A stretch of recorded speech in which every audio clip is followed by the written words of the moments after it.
talaga tayo. I'm sure this will be a very special project sa lahat sa amin dito. It will be like a chapter in our life na we're gonna keep it on our treasure chest. Sa lahat, sa cast, crew, sa staff. Gusto ko rin pasalamatan lang yung staff sa yung crew na nagtrabaho behind sa amin. We're the captains of the ship, pero sila yung gumigilas mga cameramen, producers. Hindi mabubuo yung time nila without them. So, ito lang yung mga simpleng way na kaya namin silang pasalamatan. So, guys, salamat. Thank you. It takes a village. And if I may, no, is it okay if i-pan po natin yung camera sa mga cameramen po natin, mga lightmen natin? Because they deserve an applause as well. Walang kasama namin sa shoot niya sila talaga yan. Thank Magawa you. po. That is what you call dedication. You can't buy love, but yun ay binibigay nila dahil mahal nila yung ginagawa nila. Kaya maraming salamat po sa lahat ng mga kasama po namin dito. Okay, I want to ask Direk Raymond. Ako naman, sobrang grateful kasi kahit pa sa kalagitnaan na ng show ako napasok dito sa Can't Buy Me Love, nagulat ako hanggang ending, nandun ako kasama nila. Hanggang dulo, Direk. Oh. And I want to ask Direk May Cruz Alviar, kompletong pangalan, buong buo. Because nagsimula tayo dito, same venue, pero iba na yung pakiramdam. Same yung pagmamahal, pero iba yung clamor talaga, no? What can you say about it? Actually, I'm still speechless, especially when I saw the finale. I saw that yesterday, pero iba yung feeling watching it with everyone because parang there's just too many emotions. Parang we all worked hard, and like what Direk Ian said, this was really group effort and a team effort. It's not just the people in front of the camera or us or the writers, but it's everybody. What we have done in the past how many months, it's the fruit of labor and love and passion of everybody involved. And I'm like them, I'm just so grateful and overwhelmed. And also, there's like, it's bittersweet. It's bittersweet because of course it was tiring, all the puyat, all the hard work. But I'm also sad, and I'm sure everyone feels the same way that, you know, this is it, we're ending, and at least there's something that we can take with us, that we did an excellent job, all of us, and that it's something that we are all proud of. Something na sobrang talagang tinatangkilik at minahal ng taong bayan. But Direk, I just have to ask this, no? How do you feel people are saying, meron ka ng Midas hands? Na everything you touch will become gold. Like from a blockbuster hit, diba? Last year, and now you got this hit na Can't Buy Me Love. Ano bang pakiramdam? Direk, pahawak naman. Padami naman ang kamay, no? Parang akong puon. How do you feel? Lahat po ng hinahawakan yung proyekto talagang bigatin. I can't claim it to be mine, and it's not my hand, it's someone else's hand, it's the hand from above. So I am just a vessel, and whatever I do, I know that it's not just my own work. It's the collaboration of everybody, with everybody that I work with. So I'm just so blessed that the people I work with, that we all have that chemistry, and that yun. So everything that is whatever the outcome is, it's the fruit of the collaboration and of course God's divine intervention. I love that answer. So humble, kaya palagi pinagpapala. In the words of Direk Ian, CSC. Thank you, Direk. Okay, and now let's move on and have our friends from the press and media ask the question. We got a question coming from Alex Rosas. Hi. Hi. Hi, Alex. To Belle. I'm here, Belle. What is it about your character, Caroline Chu, that you didn't like? Wow, hirap naman po sagutin. Actually, to be frank and to be upfront, at first, I actually told this to Derek, I didn't sobrang close niyang person, sobrang taas ng walls niya. But when she went to Binondo and met Bingo, and she slowly started warming up, and it gave me now, I would say, it gave me so many reasons to love Caroline. So it's so hard not to love her now. So ang hirap masagot ng question niyo kasi I love her dearly. Okay, thank you. Thank you po. To Johnny. What is the black and white side of your character? Black and white side ng character ko. Lalim naman yun, Kuya Alex. Siguro po, Kuya Alex, yung white side ng character ko, gagawin niyang lahat para sa iba. Para sa pamilya niya, para sa mahal niya, sa buhay. Pero, nagiging black din yun. Kasi sometimes to a fault. Na nakakalimutan niya ang sarili. And I thank you. Wow! Thank you! Oh, thank you. Maraming salamat, Judge number 1, Alex Rosas. Grabe yung mga katanong. But I love your answer, no? Very yin-yang.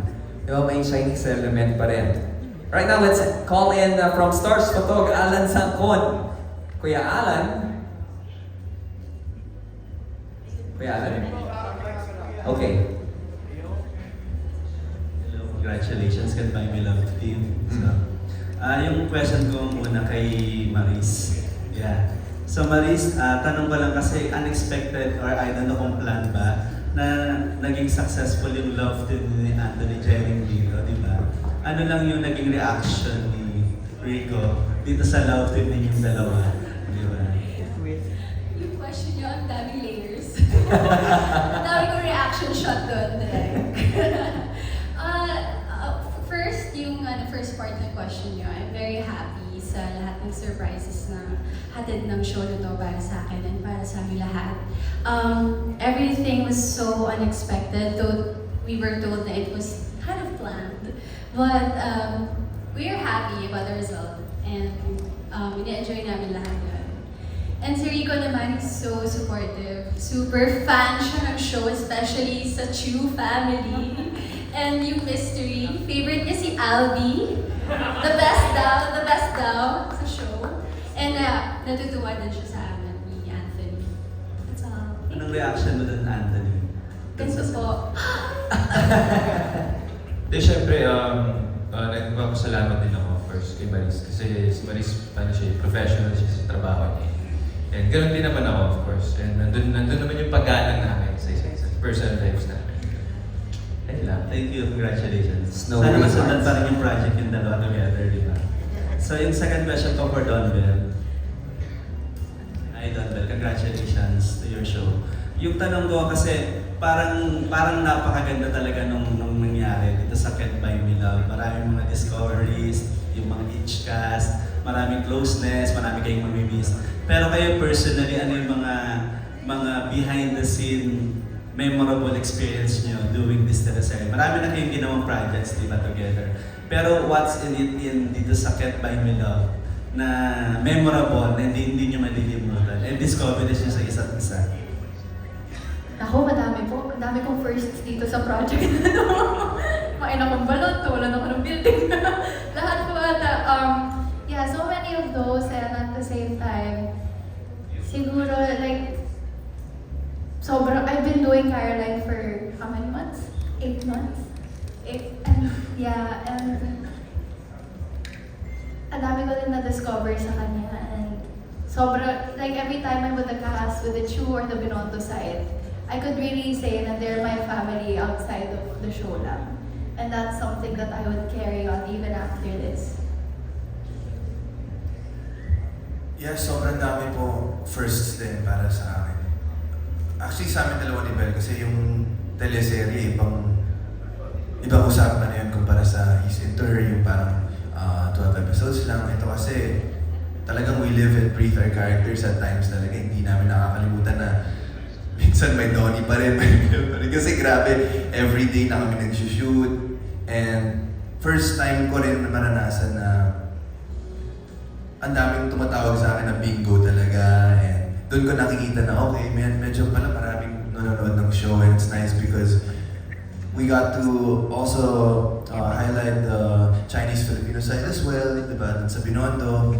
So, well, sa amin ni Bel, marami ding first, kahit marami na rin projects kami. Lalo na yung mga nakita nyo, yung upcoming scenes. Yun, parang never pa namin naranasan yun together. So, I've learned so much from her as well na hindi ko muna sasabihin ngayon. Siguro after na ng buong show para makita nyo yung kalabasan. Pero masasabi ko lang sobrang proud na ako sa kanya at sa buong cast at sa everyone behind the scenes to put up such an amazing show that's been around for quite some time. So thank you. Thank you so much, Kuya Alan, from Stars to Gold. Actually, ang daming platforms din. Kaya ang dami nakakanood ng Can't Buy Me Love. And we just want to say thank you to our partners, syempre, A to Z, and also TV5 for giving us that chance para umere po sa kanilang mga stations. And speaking of TV5, coming from News 5, let's ask Von Pilario. Oh, thank you so much. There's one. Congratulations everyone. Yung question ko ay para kay Donnie and Belle. Of course, napansin ng marami ng fans ng netizens yung pag-level up talaga ng acting skills ninyo dito sa Can't Buy Me Love. So paano nabigyan ng maturity ni na Bingo at Lynn yung pagiging artista ni na Donnie at Belle?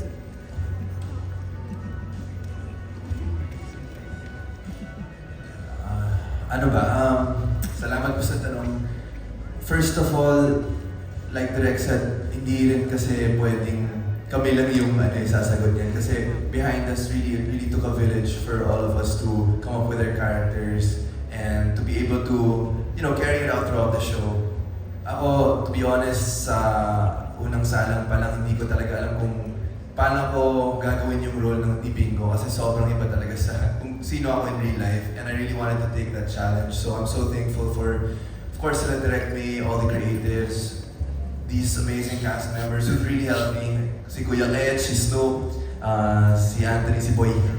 Ayan, sobrang naging group effort lang talaga to, yung pagkabuo ng isang character. And I know I still have so much, to learn, and I'm so excited for that journey as well. Pero yun, I think it's a combination of everyone working together so we can all come up with the best character possible. So sobrang happy ako kasi si Bingo sobrang naging malapit din sa akin. Hindi ko inaasahan na ganito kaming magiging close. Kami ni Bingo parang minsan ayaw ko rin siyang bitawan. Kasi parang may nakilala akong bagong kaibigan, bagong tao sa buhay ko. Maturity of our characters.